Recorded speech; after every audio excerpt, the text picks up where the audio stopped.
Andrade.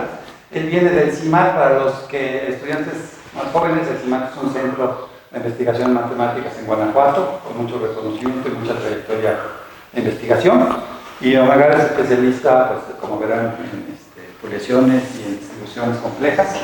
Y va a dar una charla sí, que se llama Distribuciones complejas en proyectivos, CP4. Le agradecemos que venga. Hace años, él fue estudiante aquí de la facultad con sus compañeros. Hace años que no venía. No compartimos el cubículo como estudiantes, ¿no? Y bueno, pues es un gusto que esté aquí con nosotros. Tenemos que estudiar, explicar con detalle las cosas, o sea que cualquier duda es un tema sí, voy. Pero lo vamos a interrumpir, ¿no? Y yo voy a ser el primero. Ajá, bien. Sí, bueno, un poco lo que entran, pues las técnicas son muy variadas, entonces voy a mejor tratar de, pues, dar algunos puntos de todo, así más expositorio, ¿no?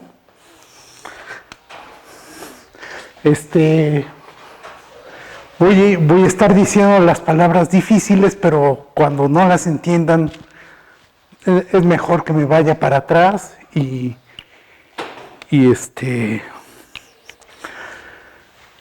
entonces, voy a empezar con una variedad M.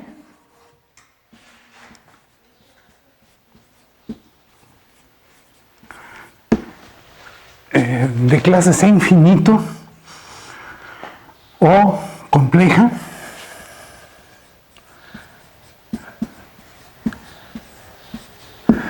Y una de las cosas que nos permite aquí es que M viene anillado, viene con una gavilla de funciones, que es la gavilla estructural. En el caso C infinito, pues tenemos que son las funciones reales, con valores reales, de clase C infinito, que está contenida en las continuas en R, ¿no? En el caso complejo, tenemos a M con los gérmenes de funciones holomorfas, ¿no? Podemos hablar de eso, ¿no? Y siempre tenemos las funciones holomorfas, está contenido en las funciones C infinito con valores complejos, ¿sí? Y este es un subconjunto de las funciones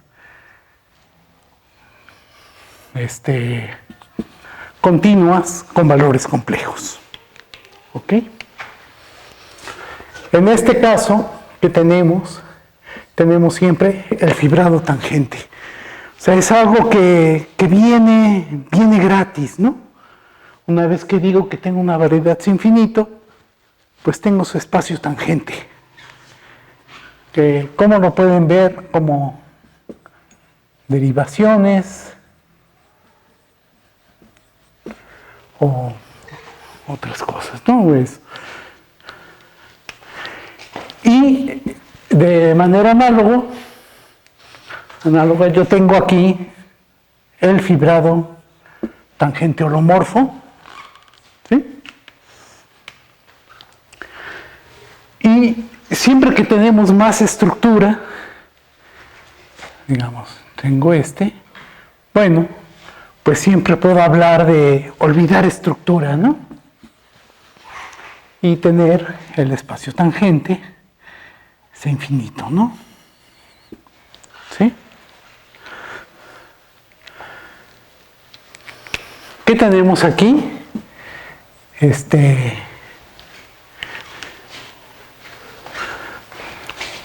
Entonces voy a... Un concepto que es muy importante en geometría diferencial es el concepto de distribuciones, ¿no? Entonces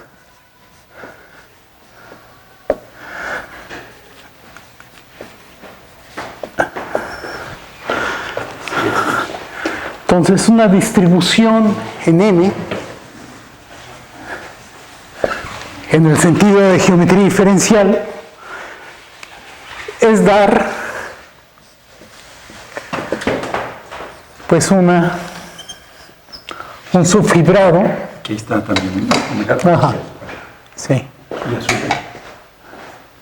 Luego lo voy a poner aquí, ¿no? De TM, digo, este va a ser un subfibrado.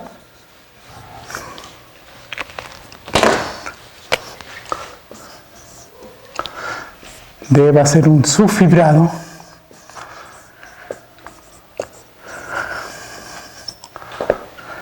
de TM, y puedo decir el rango de D es la dimensión de las fibras, ¿sí? Si esto tiene dimensión M, bueno, esto va a tener dimensión K, ¿no? El rango de D igual a K, entonces digo que la distribución es de dimensión K. O sea, perdón, Omega, para los más jóvenes, ¿qué imagen podemos tener de este subfibrado y de la distribución? O sea, ¿qué un ejemplo? Ajá. Esto va a ser lo siguiente, que si tenemos a M, ¿sí? Que es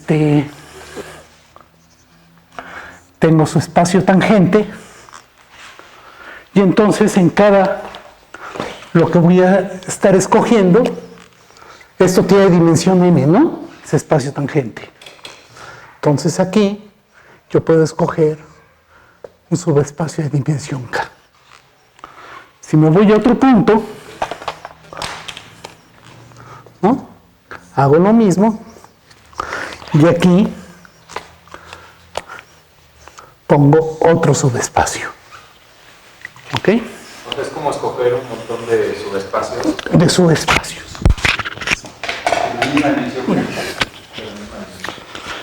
Todos de la misma dimensión, por lo pronto. ¿Ok? Sí, entonces es un subfibrado, o sea, lo puedes ver como que tienes aquí a RK metido con una función AM, de tal manera que en cada punto X tienes TXDM, ¿no? El TM, que es la unión ajena, entonces aquí va a ser también unión con M's. Y aquí tienes la proyección, ¿no? Entonces, básicamente lo que estás teniendo es esta sucesión exacta en cada punto, ¿no? ¿Sí? Un subespacio del espacio tangente. Y lo que es importante es decir que varía C infinito, ¿no? De forma C infinito. ¿Eso cómo lo podría expresar? Que si me fijo en un abierto U, un abierto, existen K campos de vectores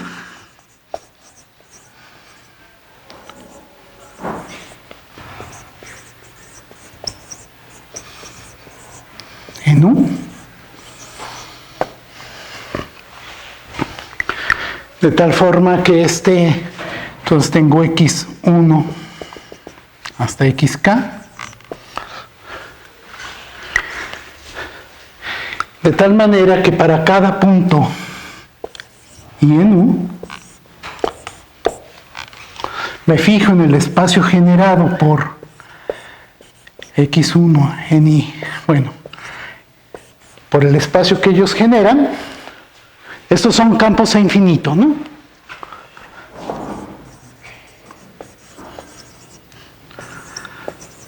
Que luego se denota con esta X, ¿no?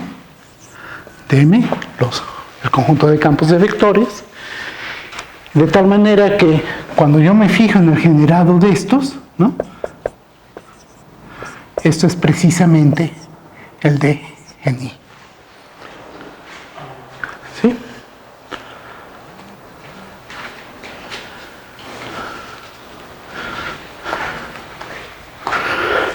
Bueno, es ¿cuál es la importancia de este tipo de cosas?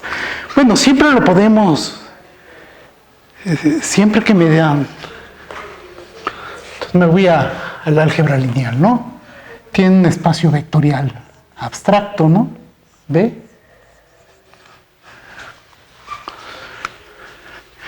Siempre que me dan un W, subespacio,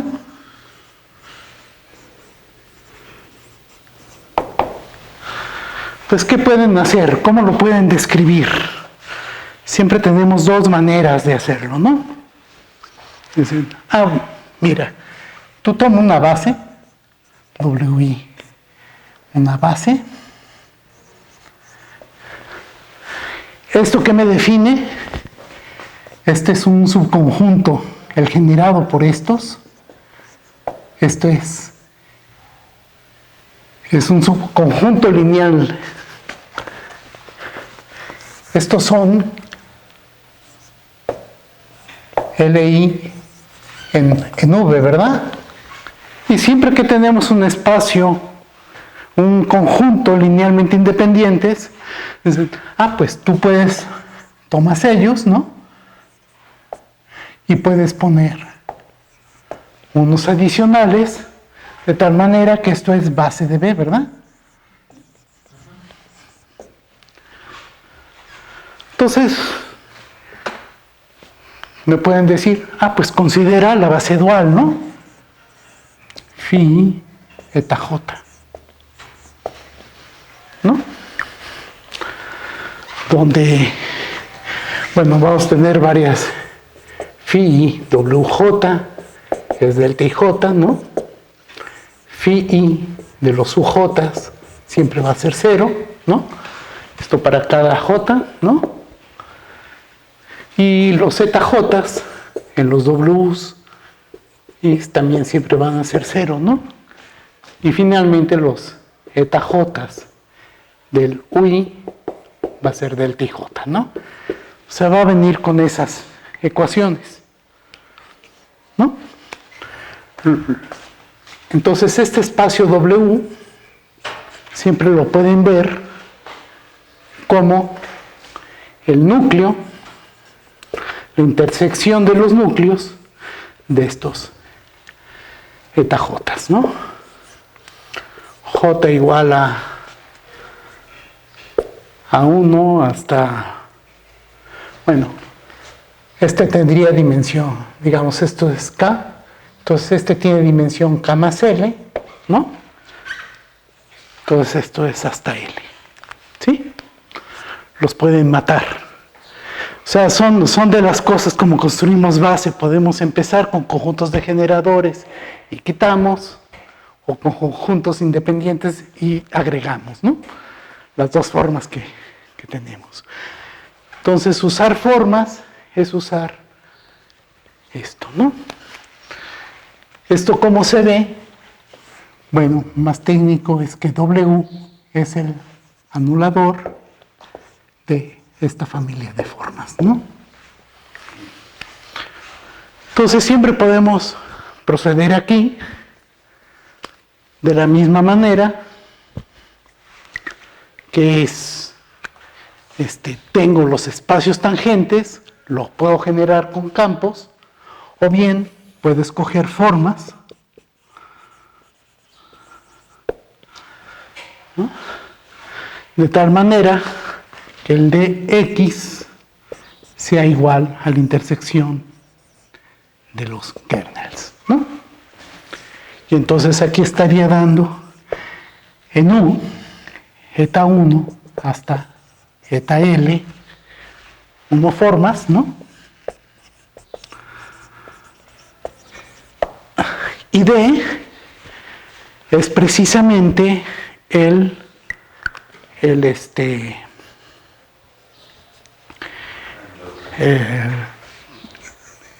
evalúo y veo cuál es el subespacio que se anula, ¿no? De tal manera que el DIX sea el kernel, ¿no? De los de la intersección de los ZJ evaluados en el punto X,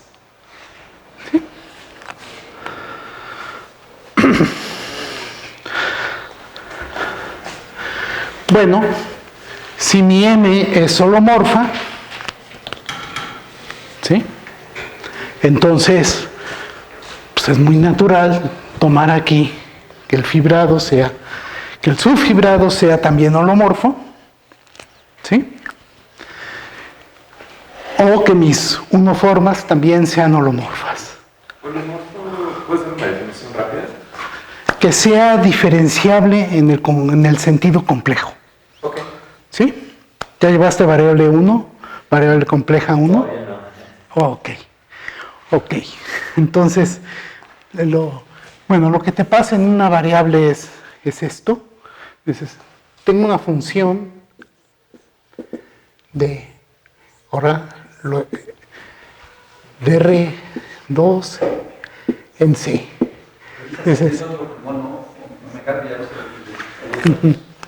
Sí, es que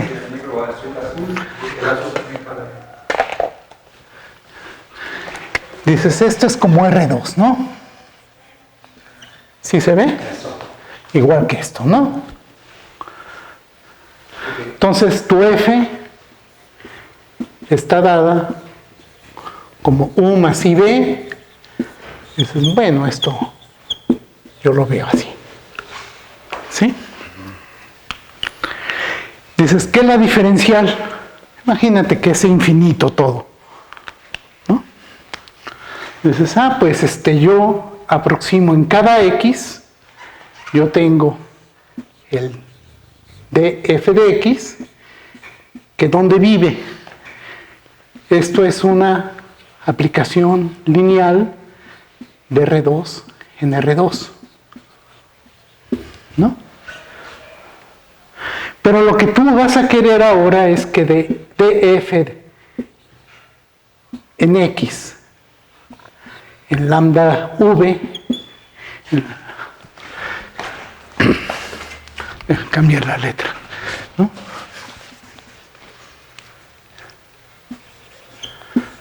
Para un elemento del plano, pues que te haga esto, ¿no?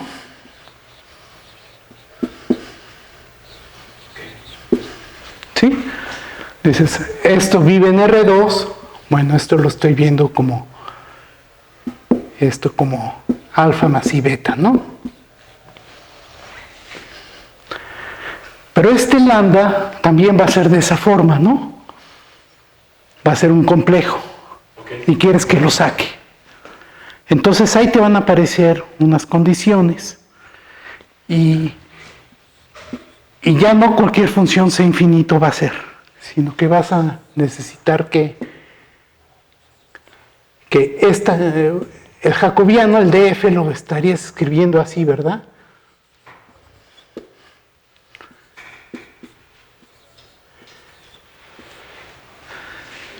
Y entonces lo que requieres es que este sea un número complejo. Y entonces que este sea de esta forma. A menos B de A. Entonces te dice que estas parciales tienen que ser una menos la otra y estas dos iguales, ¿no? Entonces con eso ya vas a poder garantizar estas cosas, ¿no? Y entonces lo que resulta fascinante es que hay muchos ejemplos, lo suficiente para uno divertirse, pero es hasta más fácil, ¿no? Las cuestiones se vuelven más sencillas, ¿no? Porque automáticamente cuando pones eso, y es que todas las funciones son analíticas, ¿sí? Entonces lo puedes expandir en serie y la serie converge, ¿no? Entonces son de las, la comodidad que te da el que todas las ecuaciones las puedas resolver, al final de cuentas. Y eso va a estar apareciendo aquí. Es bueno, ¿dónde puedo borrar? Borro esto, ¿no?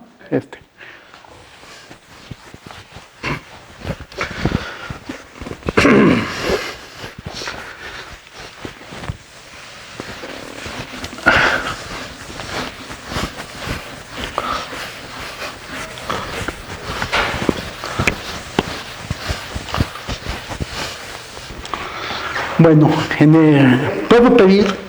¿Perdón? Un comentario o pregunta más bien. Sí. Pensando en formas diferenciales. Sí, En ecuaciones diferenciales, si uno pone una ecuación diferencial como una forma diferencial igual a cero, ajá, le queda un campo de líneas. exactamente. Y si lo hiciera Ese. una forma n de 3, quedaría como un campo de De planos, de planos. El ¿Sí? plano te daría, la curva integral sería una curva cuya rectas tangentes son las de la distribución y en el Sí. espacio sería una superficie. Sí, en el caso de que sea integrable. En el caso integrable. Sí. Y ese es el teorema de Frobenius, ¿no? O sea, básicamente lo que necesitas, digamos, ahora déjeme dar un ejemplo. Y va a ser bueno porque ese no es integrable, ¿no? Bueno, tenemos esto lo podemos trasladar completamente al caso holomorfo. Un lugar donde es muy importante el concepto de distribución es cuando uno habla de conexiones, que es la forma que uno tiene de derivar secciones de fibrados, ¿no? Pero el método ¿son geómetras diferenciales por aquí? Allá están. Bueno, ¿qué es lo que empiezan?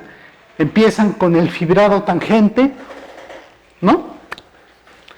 Luego dicen, bueno, voy a hacer el fibrado de Marcos, ¿no?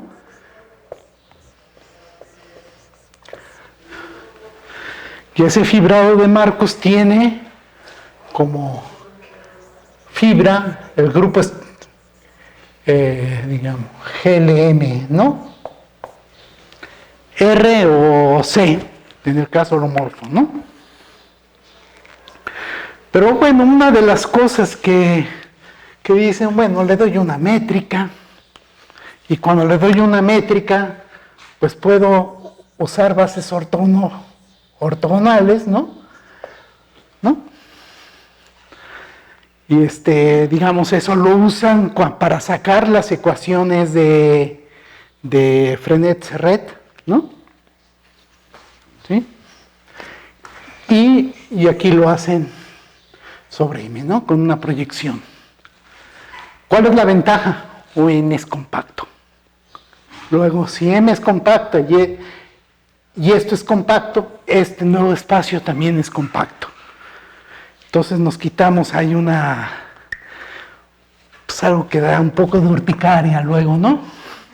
De que no sabemos qué pasa en el infinito, perdemos controles, ¿no? Entonces, al ser todo compacto, ya. ¿Cuál es la figura de esto? Pues tienen este espacio y aquí tienen las fibras que son todas, pues en cada una están poniendo una base ortonormal, entonces me están dando una matriz simétrica, ¿no? Y entonces una conexión, como lo pueden ver, dicen, pues lo que voy a escoger, aquí tengo el tangente a la fibra, ¿no? Eso sí lo tengo bien escogido. ¿Qué es lo que buscan? Pues hay que poner en cada punto un complementario.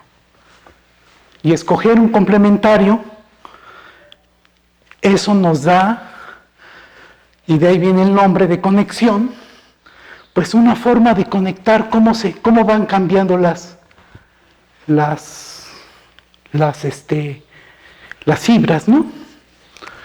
O sea, déjenme poner un poco más de dimensión aquí en M, ¿no? Entonces me dan un punto aquí y me dicen, bueno, pues cómo llego de la fibra que tengo sobre este punto a esta fibra. Dicen, bueno, pues aquí tú estás poniendo planitos, ¿no? Fíjate en el vector tangente y levántalo aquí. Y entonces me estás dando de esa forma. Dices, pues tengo un tangente, una curva a esta, planteo una ecuación diferencial y la resuelvo, ¿no? Al tener todo compacto en esos campos, pues siempre voy a tener existencia y unicidad todo el tiempo, entonces lo voy a poder definir bien, ¿no? ¿Sí? Entonces, bueno, aquí empecé solo con este pedazo. Siempre que tengo un subespacio. Oye, me da una pregunta ahí rápida. Ahí cuando mencionaste la no integrabilidad, ahí sería entonces la curvatura. La curvatura va a resultar ser lo que te estorba a que sea integrable esta conexión. Bueno, tendría que definir qué es que sea integrable. Digamos, partiendo de esto, la distribución es integrable cuando siempre que haga, si tengo dos campos de vectores, siempre puedo obtener un tercero, ¿no? Hago el corchete de Lie, ¿no?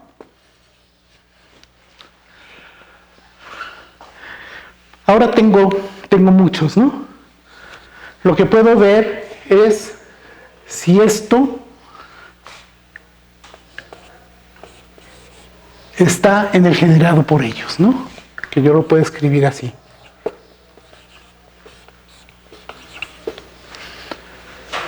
No siempre se puede. ¿Ok? Eso no es cierto. Pero cuando es cierto, se llama integrable. ¿Ok? Entonces, básicamente, ¿qué es lo que hacemos? Y es la idea de aquí de tener la curvatura. Dicen, bueno, toma los campos de vectores que te están generando esta distribución, ¿sí? Y entonces tomas ellos y ahora haz la proyección al tangente, ¿sí? Entonces tengo este operador, ¿no? De X y XJ, ¿no? Y bueno, lo que resulta es que este tensor no es, en general no es cero. Y eso que te estorba es la curvatura esencialmente, ¿no? ¿Sí? Es luego. Entonces,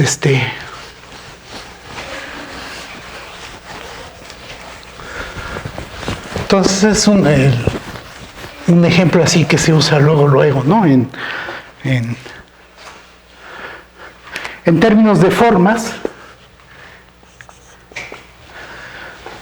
siempre que tienes una forma, eta, esta es una forma.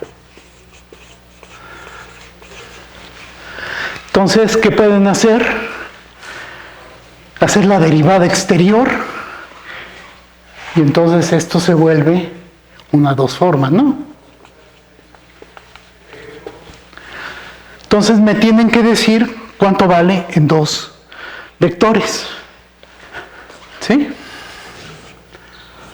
Entonces ahora tomo dos campos de vectores, X, Y.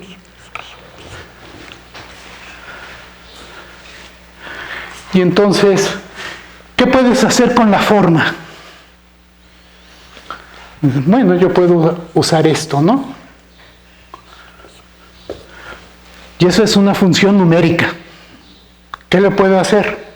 Derivarla. Pero hacer la derivada del I con respecto a I. Bueno, la puedo comparar. Ahora al revés, ¿no? Evalúo en el campo I.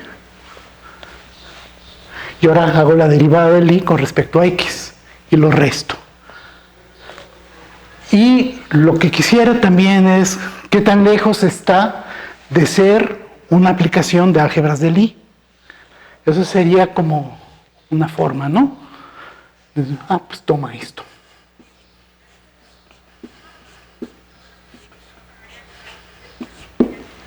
¿Sí? Entonces, esta es una forma de definir la derivada exterior. ¿Ok? ¿Sí? Que esa derivada que sea un morfismo de álgebras de Lie en campos, ¿no? O sea que siempre que le haces algo, dices, forzo la ecuación y si no funciona, pues veo qué es lo que me estorba, ¿no?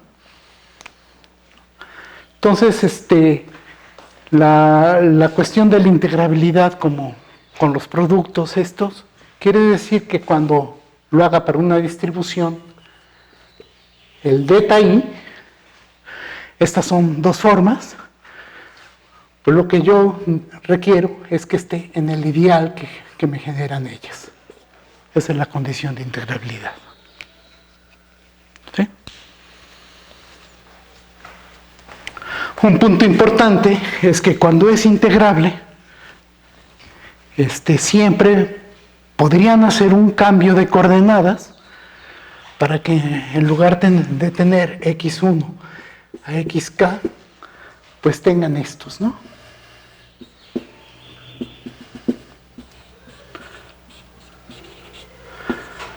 Para algún sistema de coordenadas. ¿Sí? O sea, el generado por ellos es igual al generado de estos localmente, ¿no? Son ecuaciones. Todo esto se puede hacer complejo, en el caso holomorfo y demás, ¿no? Entonces, déjame dar un ejemplo que va a funcionar tanto en el caso complejo como en el holomorfo, ¿no?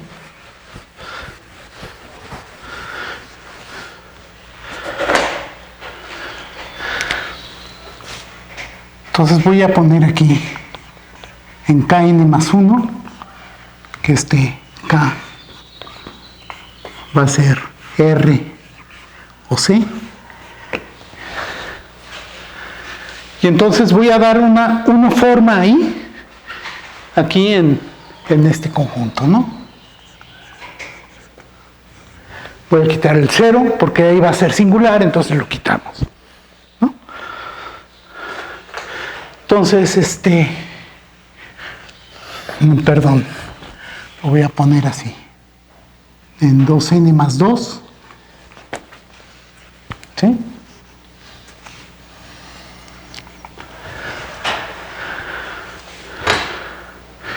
Y entonces, pues, voy a poner estas coordenadas, x1, y1, xn y n, desde 0.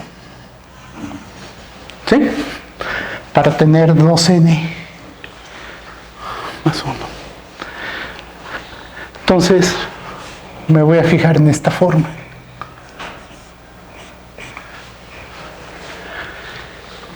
xi de y menos y de xi. Vean, esta forma es diferente de 0 cuando solo se anula en el origen, cuando todos los xi son 0, ¿no? ¿Qué es lo que puedo hacer? En el caso real, o sea, tenemos aquí R 2n más 2, quito el 0, pues aquí tengo la esfera impar, ¿verdad? Siempre impar. Y entonces, ¿qué puedo hacer con esto? Lo restringo a ese 2n más 1. Entonces, ¿qué es lo que estoy definiendo aquí en las esferas impares? Tengo el tangente, ¿sí? Ahí es azul, ¿verdad? Plumón azul. Digo, puedes cambiarlo, tu plumón para que...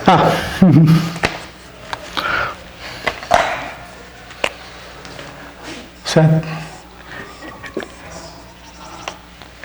este es el plano tangente de la esfera y lo voy a intersectar con el plano el hiperplano que esto me define. Entonces me va a dar aquí un hiperplano.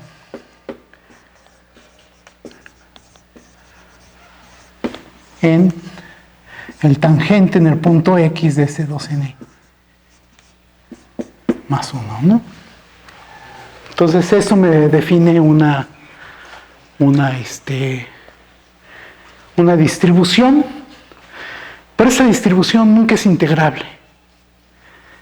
Esa es lo que se llama una forma de contacto que es muy importante en otras, en varias cosas, ¿no? Aparece en física, en mecánica clásica, aparece por muchos lados, ¿no? Bueno, ¿y qué pasa?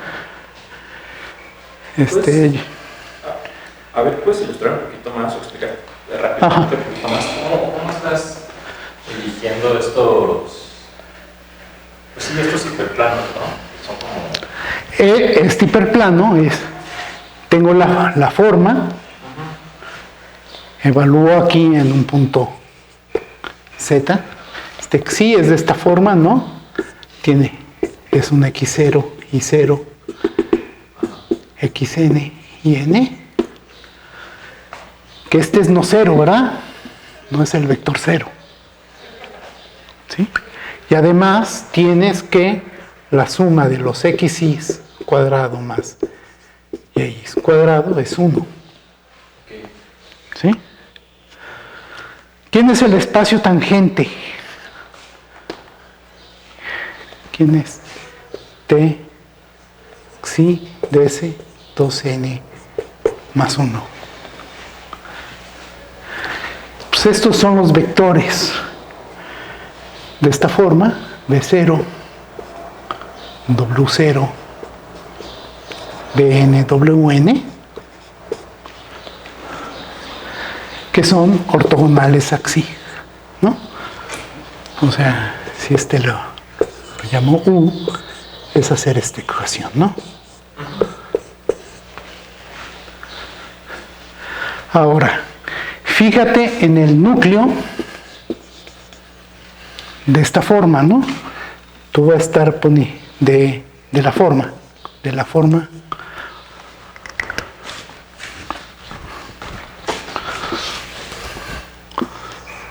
la vas a evaluar aquí. Entonces vas a poner aquí estos valores que ya están fijos, ¿no? Ponlos así, ¿no? De que para decir que están fijos, entonces hay que evaluar aquí, ¿no? En esos puntos. Y te vas a fijar en el núcleo de esta forma. Ahí. En ese punto. Eso te va a estar definiendo pues un hiperplano de esta forma, ¿no? Ahí, raro. Y entonces vas a tomar este núcleo en R2n más 2 y lo vas a intersectar con el tangente. Y entonces la codimensión va a ser la misma, ¿sí? Lo que te va a dar aquí es un hiperplano en el punto xi de este espacio, ¿no? Es intersección cuando lo intersectas. O sea, todo depende de xi. Sí.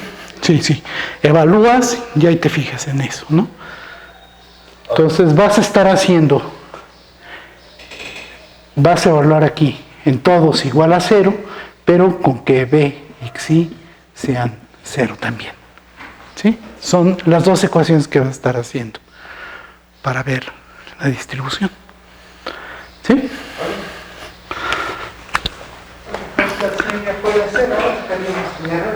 Sería un círculo. Ajá. Ahí sí se ven las rectas tangentes al círculo. Sí, pero va a ser singular, ¿no? Ajá, no vas a poder, no tienes nada ahí, una distribución, ¿no? Todo campo en una esfera par tiene un 0, ¿no? Y entonces no tiene subfibrados de rango 1. ¿Ok? Ahora voy a eso. Puedo hacer lo mismo ahora en los complejos.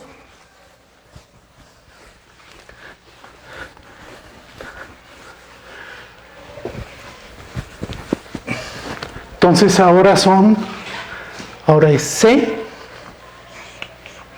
2n más 2. No tengo la esfera, pero lo que sí tengo es una proyección de C, 2n más 2 menos el 0 a una cosa que se llama el espacio proyectivo de dimensión 2n más 1. ¿Ok? Y entonces resulta que esta forma se proyecta bien a una forma ahí. ¿Sí? El núcleo de la proyección es el radial. ¿Sí? Pero si digamos, ahora el radial son variables complejas. Yo tengo este campo, ¿no?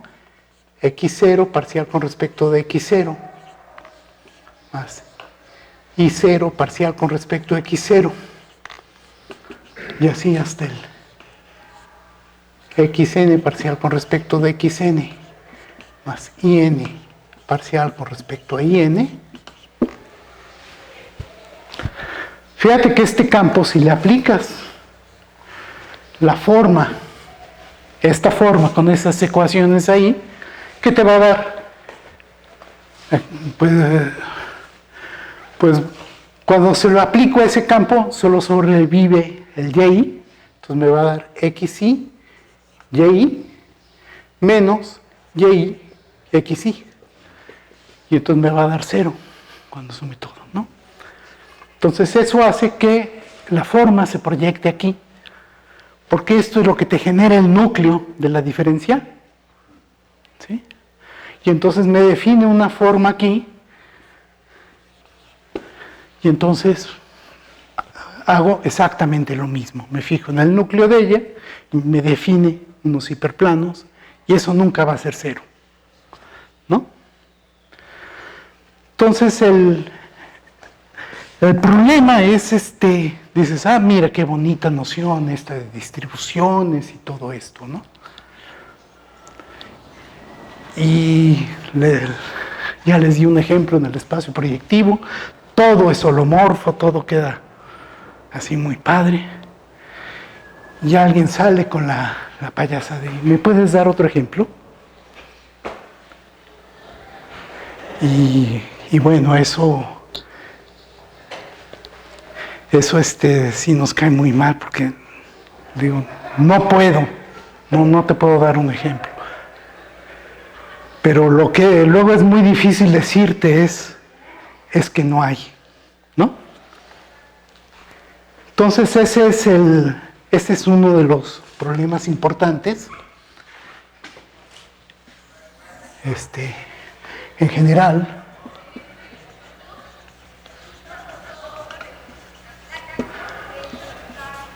no existen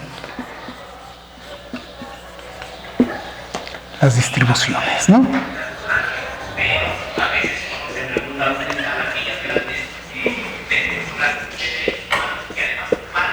No hay,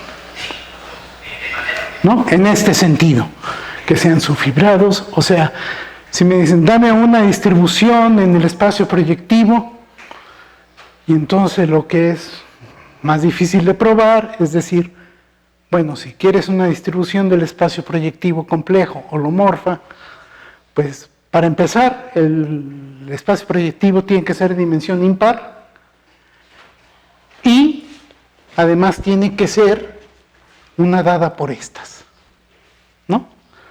Ahora resulta que si me fijo en el tangente a la distribución,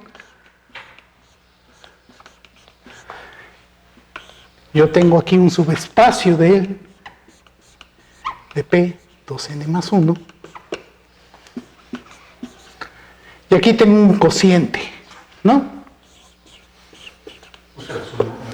Sí. Tengo un cociente, ¿no?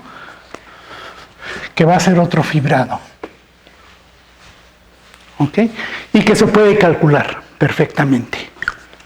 Uno puede decir quién es. La conclusión, o sea, si por ejemplo consideradas todas las distribuciones, Ajá. todas estarían generadas por esta. Tiene que ser de este tipo. Tiene que ser de este tipo. ¿Tipo? Tipo. ¿Qué quiere decir eso? Sí. O sea, vas a poder encontrar un sistema lineal de coordenadas y de tal manera que lo escribes así. ¿Sí? De esa forma. Pero eso es local, ¿no, Omega? ¿Qué? No, aquí ya es global. Aquí en el proyectivo. Global de coordenadas, entonces. Sí, un sistema lineal de coordenadas aquí. ¿Sí? Escoges una base y entonces haces todo eso con respecto a ese sistema de coordenadas, las mismas proyecciones y todo. Y entonces tiene que ser de esta forma. Pero lo que es interesante es que este te va a estar cambiando su estructura holomorfa. Sí. O sea, me dicen, dame una distribución del espacio proyectivo. 1. La distribución va a tener que ser, el espacio proyectivo debe tener dimensión 2n más 1 para algún n, ¿no? La distribución tiene que ser de rango 2n, o sea, codimensión 1, le falta 1 para completar todo. Y la otra, y finalmente, va a existir un sistema lineal. Le vas a poder dar un sistema lineal a tu espacio vectorial de dimensión 2n, de tal manera que la forma sea esta. Y entonces tienes este núcleo, que va a ser un fibrado holomorfo. Sí, pero si cambias de formas, cambias el fibrado. O sea, ese fibrado va a ser diferente holomorfamente. Van a estar cambiando. Déjenme darles un ejemplo de lo que pasa. Si alguien me dice, un topólogo, ¿no? Ahora soy topólogo. O sea, no veo, ¿no? Me dicen, dame una superficie de género 1, un toro. Dicen, pues mira, aquí está. ¿No? Bueno, ahora digo, no, pero a mí me gusta la variable compleja. Dame un toro. Y yo te digo, ¿cuál? Te pregunto cuál. Te quitas tus lentes de topólogo y te pones uno de geómetra conforme. Dices, pues mira, este toro aquí, muy parejito, y este son diferentes. Digamos, yo lo podría ver como coge C y hace el cociente por el grupo generado por 1 y el I. ¿No? El grupo abeliano. I raíz de menos 1. ¿Sí? Y podría ser, pues, coge C. O sea, Z es equivalente a W. Si solo sí, Z menos W es de la forma N más M 2I, ¿no? Y el otro era N más MI, ¿no? Digamos, este sería el primero y este es el segundo. Son diferentes, ¿no? Y luego, bueno, si tienen el libro, el Alfors, pero una edición muy vieja, pues van a ver cuándo son equivalentes, ¿no? O sea, ¿qué es lo que yo puedo hacer? Un espacio M, que va a ser yo cojo C, cojo el hiperplano superior, ¿no? Estos son los X más Y, tal que Y es mayor o igual a 0, ¿sí? Y voy a dividir entre Z por Z. Entonces, los puntos son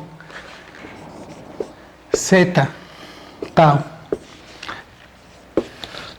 es equivalente a W otra cosa, ¿Cuándo?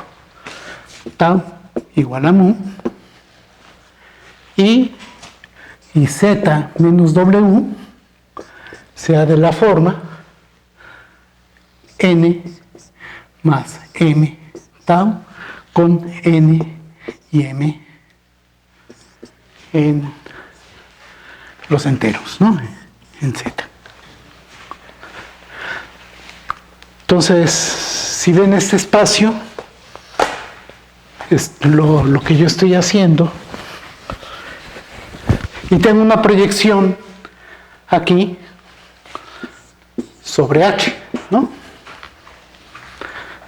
¿Cuál es la fibra de un punto aquí sobre H?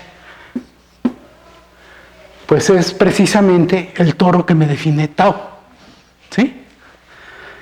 Aquí voy a tener, cuando hago el cociente, voy a tener este toro tau, que son las clases de z, con z menos w igual a m más n tau, ¿no? Es ese toro explícito, ¿ok? Entonces es algo de lo que me pasa aquí, algo similar. O sea, como ese espacio tiene esta forma, ¿no? Tengo aquí el espacio superior, pongo un punto aquí, digamos, ¿cómo vería? Si tengo aquí el I, pues aquí tengo un toro muy simétrico que me dice, fíjate, en este círculo y este otro, pues los dos tienen la misma longitud, ¿no? 1 entre 2pi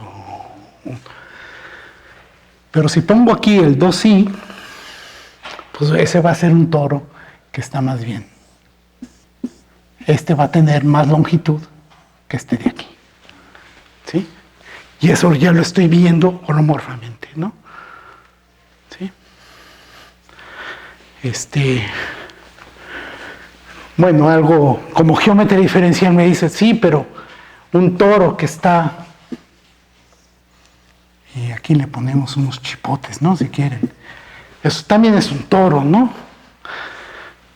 Estos toros tienen una propiedad muy interesante, son planos, ¿sí? Es un cociente del plano, entonces es plano, tiene curvatura 0. Y ustedes saben de Gauss-Bonnet que al integrar la curvatura, pues va a ser 0, ¿no? Bueno, ahí es donde puede entrar el flujo de Ricci. Me dan le cambian la métrica y llegan a uno de estos.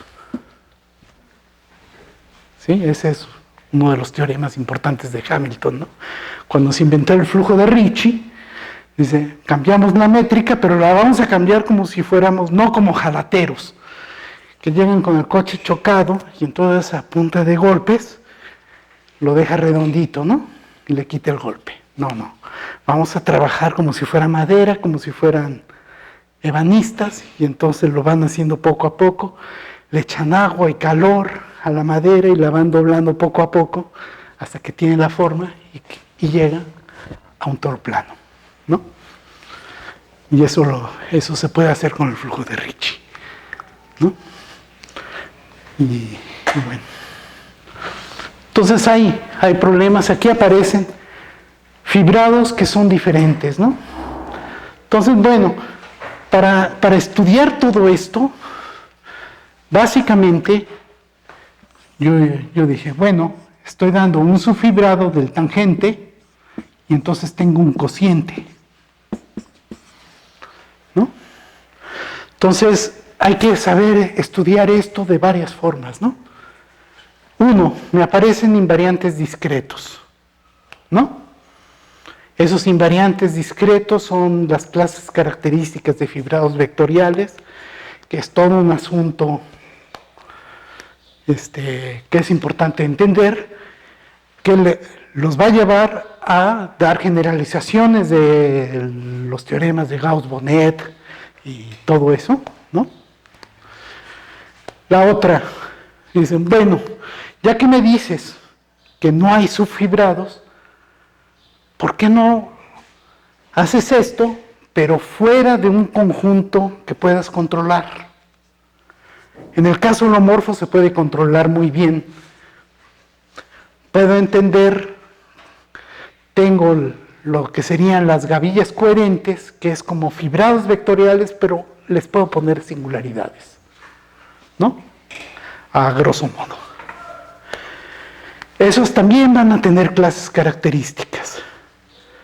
Y entonces esas clases características me van a dar invariantes discretos de esta cosa. ¿Sí? Esos invariantes discretos me van a dar información sobre la topología que pueden tener el conjunto que tengo que remover, el conjunto singular, ¿sí? Que esperamos que sean subvariedades, resultan ser subvariedades, resultan ser, les puedo dar toda la estructura que viene de la geometría algebraica, ¿no? Como subesquemas, ¿no? Que son como parejas de estas, ¿no? Tienen, uno tiene una buena teoría de funciones ahí, puede definir sus funciones y todo esto, ¿no?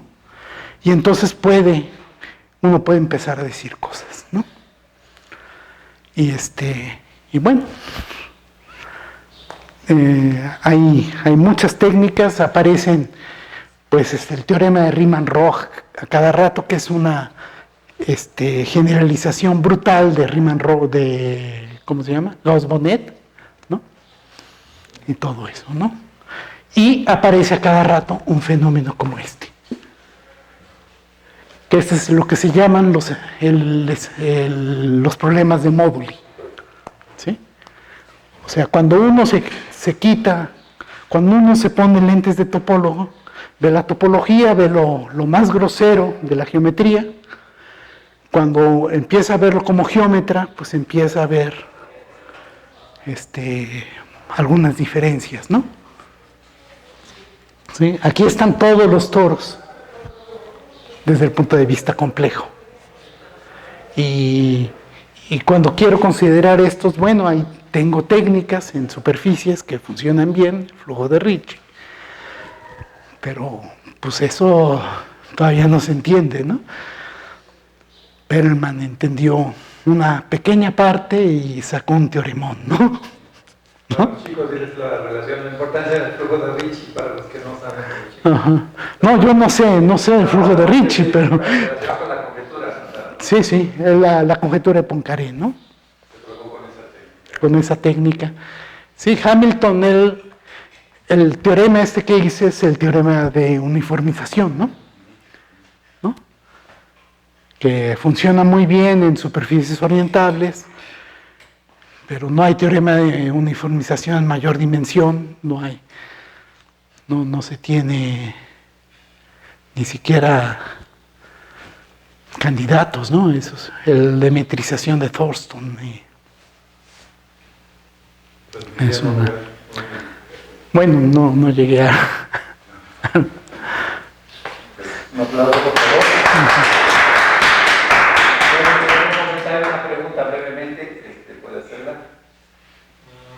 Bueno, ya que estamos en este tema del flujo de Ricci, o sea, es como pues simplemente es una técnica para que te lleve, pues sí, que te lleva de un... Para arreglar cosas. Ajá. Sí, o sea, justo que si esto tiene este chipote feo, pues te lo lleva a que está... Sí, lo quitas, ¿no? Misma topología, cambio de métrica. Ajá. Sí, digamos ahí, pues para empezar a ver estas cosas, pues, bueno, toda variedad la puedo, con una métrica la puedo ver metida en un RN, ¿no? Es el teorema de Nash, ¿no? La puedo, o sea, como aprendiste en geometría diferencial, ¿qué hiciste? Dices, bueno, la tengo en R3, una superficie, y entonces la métrica, restrinjo la métrica de R3, ¿no? Y ya, bueno, pues eso es en general, ¿no? Siempre puedes meter tu variedad con una métrica dada, la puedes ver metida en algún RN con esa métrica. La que restringes de RN es la métrica que habías dado. O sea, vas cambiando la métrica en la superficie y eso te dice Ajá. en dónde meterla. No. Cualquier métrica. Con cualquier métrica la ves ahí. Necesitas codimensión, mucha dimensión del espacio Ajá. ambiente para que entre a veces. Ok. O sea, por ejemplo, perdón, Omega, Sí. hiperbólico, pues, no en tener de 3, como con la métrica heredada del ambiente. Pero si lo puedes meter con esa métrica en un R de dimensión mayor. Una relación de métrica en estas espacios. Y tienes una relación de la R2N más 2, una cosa así, ¿no?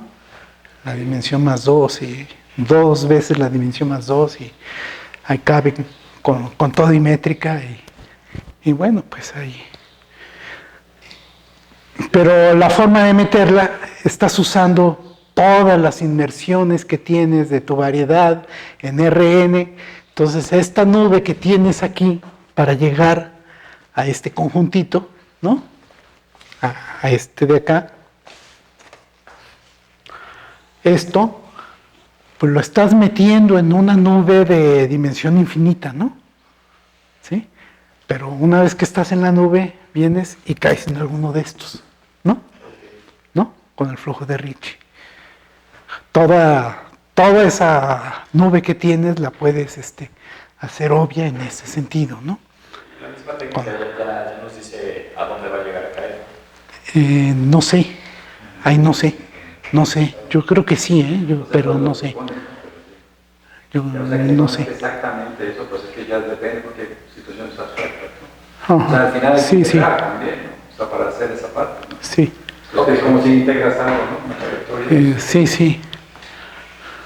Pues muy bien, Omega, muchísimas gracias. Yo quisiera hacer un comentario sobre esta presentación, que me pareció muy bonito porque se ve que está usando mucha técnica, ¿sí? Y es importante que aprendamos que en el proceso de formación, muchas veces, entre más técnico utilices, los problemas son más ricos y presentan complejidades y descripciones a veces hasta mucho más precisas. Y esto, como se puede ver, está usando álgebra, está usando variables complejas, está usando topología, está usando análisis. Entonces es una maravilla estar trabajando con toda esa estructura. Hay áreas en las que, bueno, se trata de cosas más sencillas, ¿no? Pero todo esto, los resultados son muy poderosos y es de mucho interés en porque se usa toda esta técnica. Me parece que eso queda muy bonito presentado de una forma que vamos a... Bien, comentarios.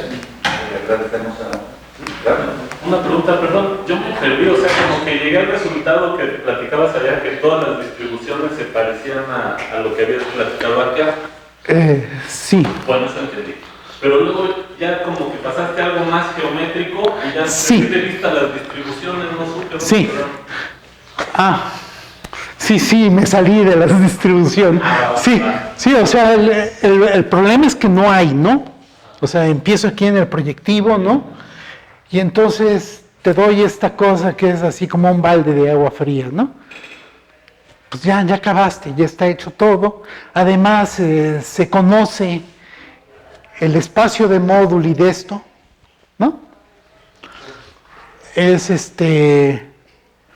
y bueno, ok, sabes la dimensión y sabes todo, ¿no? Entonces puedes, tienes el espacio de módulo del tangente y entonces ¿qué es lo que vas a tener? Vas a tener aquí un cierto fibrado, ¿no? Que lo puedo ver por sus invariantes discretos, ¿no? Y sus invariantes discretos son cosas que viven aquí en la cohomología, ¿no? En la cohomología del espacio proyectivo, ¿no? ¿Sí? Aquí yo voy a tener unas cositas muy especiales y ya. Y entonces tengo esto junto con una aplicación de cómo lo estoy metiendo, ¿no? Para entender todo, dices, bueno, olvídate de la aplicación y entonces estás haciendo algo como esto, ¿sí? Una cosa que te olvidas, ¿no? Un funtor olvidadizo, y entonces tratas de ver cuáles son todas las aplicaciones, y si consigo ver todas las aplicaciones, pues va a ser, ya tengo todo, ¿no? ¿Sí? ¿Ok? Y eso se puede, lo puede describir. Aplicaciones buenas, pero bueno, esas aplicaciones, ¿dónde viven? Hay una cosa que se llama el LOM, en fibrados, ¿no? Aquí. Y distribuciones buenas, que el rango sea constante. Pero en la cerradura puedo tener cosas que no tienen rango constante. ¿Cómo están llegando esas porquerías, no? Para entender todo el espacio, ¿no? ¿No? Hay que ver las cosas degeneradas después, ¿no? ¿Sí? Luego, en general, lo puedo hacer. Hago lo mismo, solo que les puedo meter singularidades a estos, ¿no? A lo mejor no le meto singularidades aquí, pero me aparecen por la aplicación. Y entonces tengo las aplicaciones bonitas y eso lo puedo describir muy bien. ¿Y qué te pasa cuando las aplicaciones se empiezan a volver feas, ¿no? ¿A dónde llegas? ¿Ok? Un problema muy importante de aplicaciones de esto, piensen en estos campos como que son motores. Piensen en su coche. Si ustedes van por la calle, ven un coche aquí, y ven un coche aquí, pasan, nada. Y de repente vuelven a pasar y ven otro coche aquí. ¿Cómo entró ese coche? Fíjense que el coche no puede hacer un movimiento en esta dirección. El coche tiene dos motores, uno que va enfrente y atrás, y otro que es el volante que nos permite dar vueltecitas, ¿no? O sea, si nunca han visto un coche, dicen, ¿cómo entró esto? ¿Hizo este movimiento? Pues no, hizo movimientos raros, que es prender, actuar los dos motores al mismo tiempo, en una parte uno, otra en otra, y simularon este movimiento, ¿no? Entonces esa es teoría de control. ¿Ok? Meten campos que son como motorcitos, y lo que quieren es que puedan simular cosas que no se pueden hacer, como este movimiento, ¿no? En apariencia parece que alguien hizo ese movimiento, ¿no? Pero ese no existe, eso lo hicieron, y la forma de hacerlo es hacer corchetes de Lie de estas cosas, ¿no? Con la epidemia también metían campos de vectores ahí en ciertas cosas, de vacunación, que es, uno se puede enfermar, pues bueno, sería bueno pasar a la inmunidad sin pasar por la enfermedad, ¿no? Esa es la vacunación, ¿no? Quitar gentes del público para que no nos contagiemos, ¿no? Y cosas así, ¿no? Entonces es meter distribuciones, se atacan por ahí, ¿no? Tienen un espacio y le meten campos de vectores y tratan de poder llevar, usando esos campos de vectores, de un punto a otro, ¿no? De estados, ¿no? Cambiar de estados. En control, pues que no sea integrable, ¿no? O sea, lo que nos da el volante y el motor, que nos hace ir enfrente y atrás, pues es un sistema no integrable y por eso hace esto, ¿no?